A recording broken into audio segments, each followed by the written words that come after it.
Hello everyone, நான் காதம்பரி முருகன். இன்னைக்கு நம்ம பார்க்க போறது இன்னொரு முத்ரா டாபிக். ஸோ இன்னைக்கு நம்ம பார்க்க போற முத்ரா டயபெட்டிக் பேஷண்ட்ஸ்க்கு ரொம்ப முக்கியமான முத்ரா. ஸோ என்ன முத்ரா அப்படின்னு பார்த்தீங்கன்னா, இந்த முத்ரா பேரு சுமன முத்ரா அப்படின்னு சொல்லுவாங்க.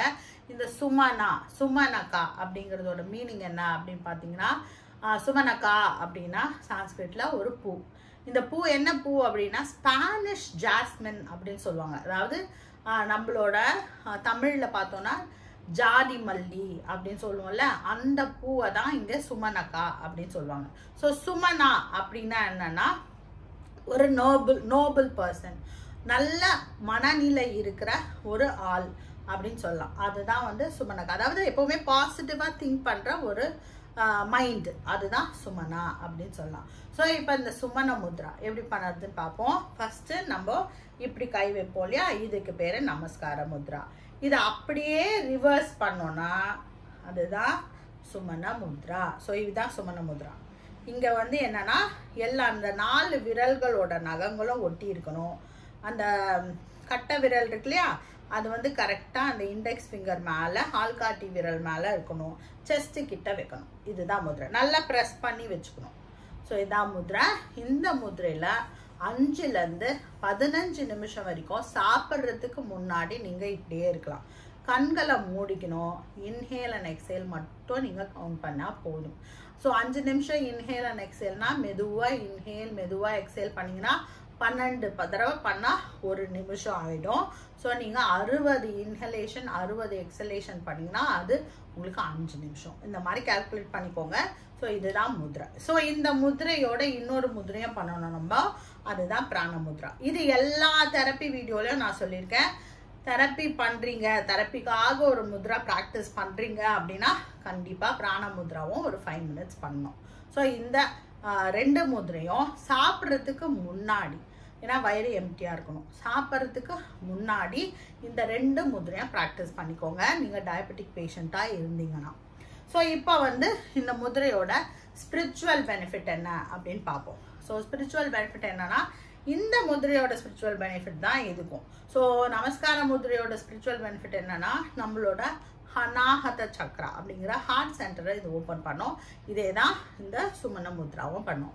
இப்போ இந்த சுமன முத்ரால முக்கியமான விஷயம் என்ன அப்படின்னு பார்த்தோம்னா, இப்போ சைக்கலாஜிக்கல் பெனிஃபிட்க்கு நம்ம போயிடலாம். நம்ம உலகத்துல உயிர் வாழறதுக்கு அண்ட் நோய் இல்லாம வாழறதுக்கு நம்ம மைண்ட் எப்படி இருக்கணும் அப்படின்னு பாத்தீங்கன்னா, நம்ம முதல்ல செல்ஃப் கேர், செல்ஃப் லவ், அதாவது உங்களை நீங்களே விரும்பணும். அப்பதான் வந்து நம்மளுக்கு எந்த விதமான வியாதியும் நம்ம உடம்புல வராது. எஸ்பெஷலி டயபெட்டிக்கா இருக்கவங்க வந்து எதையோ ஒரு விஷயத்துக்காக ரொம்ப நாளா ஏக்கமா இருக்கிறாங்க அப்படின்னு அர்த்தம்.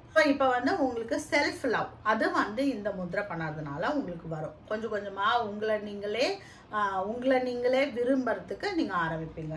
ஸோ இந்த முத்ரை பண்ணும்போது அது ஆட்டோமேட்டிக்கா நடக்கும்.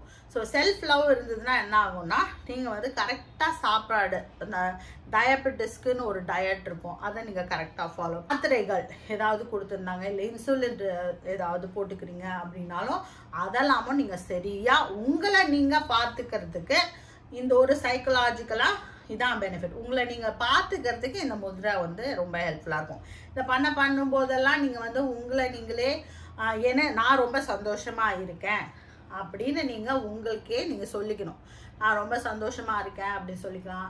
நீங்க வந்து வாழ்க வளமுடன் சொல்லலாம். இதெல்லாம் ஒரு நல்ல மந்த்ரா. உங்களை நீங்களே செல்ஃப் ஹீல் பண்ணறதுக்கான ஒரு நல்ல வழி. ஓகேங்களா? கண்ணை மூடிட்டு வாழ்க வளமுடன், ஐ எம் வெரி ஹாப்பி, நான் ரொம்ப சந்தோஷமா இருக்கேன் அப்படின்னு நீங்க உங்க மனசுக்குள்ளேயே சொல்லிக்கலாம்.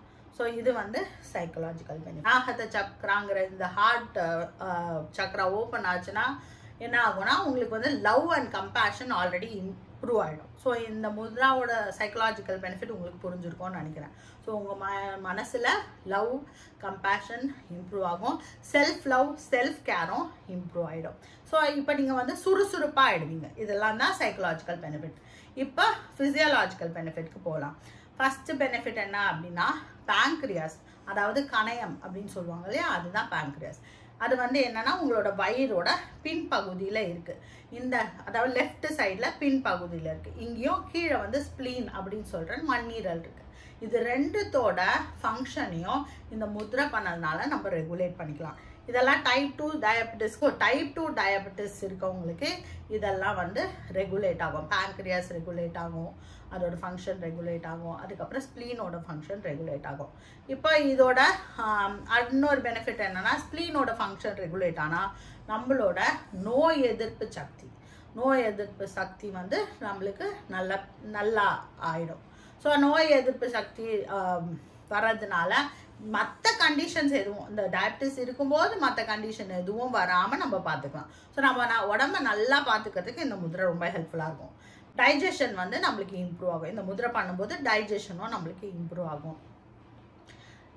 பேக் பெயின் இருந்தா, அதாவது நடு முதுகுல வலி இருந்தாலோ, தோள்பட்டை வலி, இதெல்லாம் காமன். டயபெட்டிஸ் வரும்போது தோள்பட்டை வலி, நடு முதுகு வலி, கால் வலி, குதிகால் வலி, அதுக்கப்புறம் வந்து இந்த ஃபுட் பெயின் சொல்லுவோம், அதாவது பாத வலி, இதெல்லாம் வந்து டயபெட்டிஸ் இருக்கும்போது இதெல்லாம் வந்து சில பேருக்கு இருக்கும்.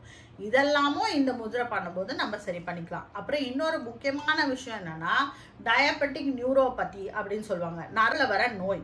அந்த டயபெட்டிஸ்னால நரம்பு தளர்ச்சி வராம இருக்கிறதுக்கு இந்த முத்ரை ஹெல்ப்ஃபுல்லா இருக்கும். ஸோ இந்த முத்ரை வந்து இப்போ தான் உங்களுக்கு டயபெட்டிஸ் வந்திருக்கு, நீங்க கண்டுபிடிச்சிருக்கீங்க, ப்ரீ டயபெட்டிக்கா இருக்கீங்க, இல்லாட்டி டயபெட்டிஸ்க்காக மெடிசன் சாப்பிட்றீங்கன்னா இந்த முத்ரையை கண்டினியூஸாக ப்ராக்டிஸ் பண்ணிகிட்டே இருந்தீங்கன்னா, இப்போ நான் சொன்ன இந்த லிஸ்ட் ஆஃப் டிசீசஸ், நம்மளுக்கு இந்த டயபெட்டிஸை ஒட்டி வர இந்த டிசீஸ் எல்லாம் வராமல் நம்ம தடுத்துக்கலாம். ஸோ இந்த வீடியோ உங்களுக்கு பிடிச்சிருக்கோன்னு நினைக்கிறேன். ஸோ டயபெட்டிக்காக இருக்கவங்க முதல்ல பார்க்க வேண்டியது டயட் தான். ஸோ நீங்கள் ஃபாலோ பண்ணுற அந்த டயபெட்டிக்கு உண்டான டயட்டை நீங்கள் கரெக்டாக ஃபாலோ பண்ணிட்டு உங்கள் மெடிசன்ஸ் எல்லாம் கரெக்டாக எடுத்துக்கிட்டு கூடவே இந்த முத்ரையும் நீங்கள் ப்ராக்டிஸ் பண்ணிங்கன்னா கொஞ்சம் கொஞ்சமாக அந்த மெடிசனோட அளவை நம்ம குறைச்சிக்கலாம்.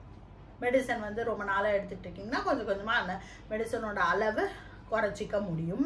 அதே மாதிரி ப்ரீ டயபெட்டிக்காக இருக்கீங்க அப்படின்னா கரெக்டான டயட்டை ஃபாலோ பண்ணி, இன்னும் மெடிசன் எடுத்துக்கல அப்படின்னா அந்த கரெக்டான டயட்டை ஃபாலோ பண்ணிட்டு நீங்கள் இந்த சுமன முத்ரா ப்ராக்டிஸ் பண்ணிட்டே வந்தீங்கன்னா நீங்கள் மெடிசன் சாப்பிடாமே உங்களோட டயபெட்டிஸை, தட் இஸ் உங்களோட நம்பர்ஸ் HbA1c சொல்லுவோம்ல, அந்த நம்பரை நீங்கள் கரெக்டாக வச்சுக்கிறத நீங்கள் பார்த்துக்கலாம். Be happy, make others happy. வாழ்க வளமுடன்.